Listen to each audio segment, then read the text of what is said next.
नमस्कार मित्रांनो, जय महाराष्ट्र. राज्याच्या राजकारणातून अतिशय महत्त्वाची आणि मोठी बातमी समोर येत आहेत. पालकमंत्री बनवा तरच संघटनेचं काम करू, भरत गोगावलेंची शिंदेंना उघड धमकी.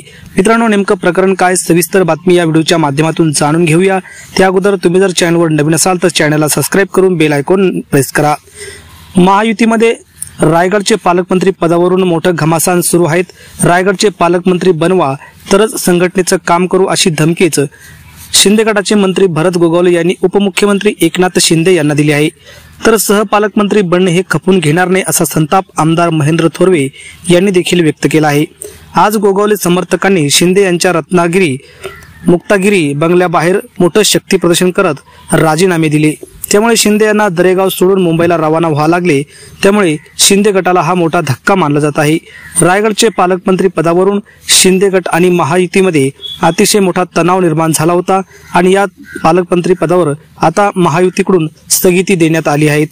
तर पालकमंत्री बनवा तरच संघटनेचं काम करू अशा प्रकारची उघड धमकी भरत गोगावले यांनी दिल्याने एकनाथ शिंदेंना हा मोठा धक्का मानला जात आहे. तर याबद्दल आपल्याला काय वाटतं, आपल्या प्रतिक्रिया कमेंट बॉक्समध्ये नक्की व्यक्त करा. धन्यवाद. जय महाराष्ट्र.